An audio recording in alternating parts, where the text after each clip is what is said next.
Hi everyone, आप देख सकते हैं 22 अक्टूबर 2024 है आज। और जो इसकी पेमेंट है, अभी तो कई लोगों की जो पेमेंट है वो जो है पेड भी नहीं हुई है, प्रोसेसिंग में ही है। और मेरी पेमेंट पेड हो करके, प्रोसेस हो करके और फेल्ड भी हो गई है।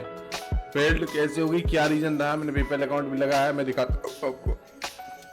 ये आप देख सकते हैं, ये देखो, ये मैसेज मुझे 23 अक्टूबर 2:18 AM को लमसम आ चुका था। इसमें क्या है कि $642.26 जो मेरे अकाउंट में, मतलब पेपैल अकाउंट में आ भी गए थे, क्रेडिट हो गए थे। बट थोड़ी देर बाद ही क्या मैसेज आता है, देखो, थोड़ी देर बाद ही मैसेज आता है कि द पे आउट, मतलब payment send 23 October recently Facebook has been reverse. मतलब फेसबुक ने जो पेमेंट भेजी थी वो रिवर्स कर ली, वापस ले ली। अब क्या भाई, दिमाग खराब हो गया। तो फिर मैंने बता रहे कुछ पेमेंट पेपल अकाउंट में कुछ वेरिफिकेशन पेंडिंग रहेगी। फिर मैंने पेपल टीम से बात किया। देखो यहाँ से फिर फेसबुक जो पेपल टीम थी उन्होंने फिर मुझे बताया कि जो आपकी ईमेल आईडी की जो वेरिफिकेशन थी पेपल में पेंडिंग रह गई थी, तो इसी वजह से जो $642 आपके आए थे, यहाँ पे लिखा हुआ है we would you like to inform that your PayPal account has been yet to verify receive international payment if any payment has been sent before verification automatically return to the sender. मतलब automatically sender को return कर देती है। तो फिर ये हुआ कि मतलब ये जो पेमेंट था वो मेरा फेल्ड हो गया है कुल मिला करके। फिर उन्होंने ये भी बोला कि आपकी जो पेपैल अकाउंट है, ईमेल आईडी हमने वेरीफाई कर दी है, बट क्या है अब आप दोबारा से बोलो फेसबुक टीम को कि दोबारा से पेमेंट सेंड कर दे। बट मैंने दोबारा मैसेज टीम को किया, उनका क्या रिप्लाई है वो भी दिखाता हूँ मैं आपको। ये देख लो आप किस तरह का रिप्लाई आया। उन्होंने बोला है कि thank you for contacting Meta in your order get latest payment status,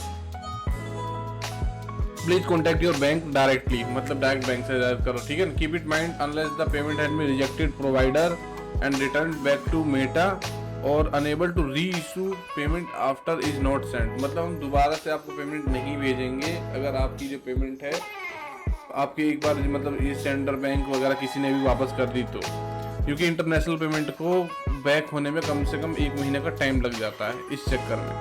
तो अगर आपका रिजेक्शन होगा तो आपका जो पे आउट सेक्शन में आपके आ जाएगा और अकाउंट अपडेट करने का ऑप्शन आ जाएगा अगर फेल्ड हुआ है तो, ठीक है। सेम टू सेम मेरा आ चुका है पे आउट अपडेट करने का ऑप्शन।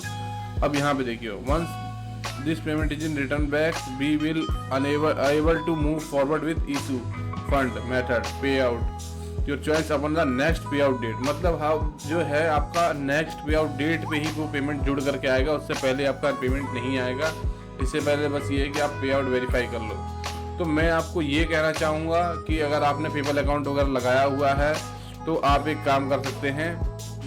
आप क्या करेंगे कि पेपैल टीम को कॉल करने के बाद उनसे ये पूछ लें कि मेरा अकाउंट पूरी तरीके से वेरीफाई है पेमेंट लेने के लिए, क्योंकि किसी वजह से मेरा पेमेंट फेल हो गया। मुझे तो बहुत दुख हो रहा है कि 2-3 महीने से मेरे साथ कंटिन्यू यही हो रहा है। अकाउंट लगाए तो जब भी, पेपैल अकाउंट लगाए जब भी। तो पहले अगर आप पेपैल अकाउंट लगाए तो पेपैल कस्टमर केयर में फ़ोन करके एक बार हिंदी में बात करते हैं, वो कोई दिक्कत की बात नहीं है। और उनसे ये कंफर्म कर ले कि क्या मेरे इंटरनेशनल पेमेंट लेने के लिए मेरा अकाउंट सक्सेसफुली वेरीफाई। अगर वो हाँ कर देते हैं, कोई वेरिफिकेशन या कोई डॉक्यूमेंट रह जाते हैं तो वो मांगेंगे आपसे, वो दे करके आप क्लियर कर सकते हो। ऐसी कोई जानकारी के लिए हमें जो है फेसबुक और यूट्यूब चैनल दोनों आप फॉलो कर सकते हैं। और कोई भी दिक्कत हो तो आप कमेंट सेक्शन में हमसे ज़रूर पूछें।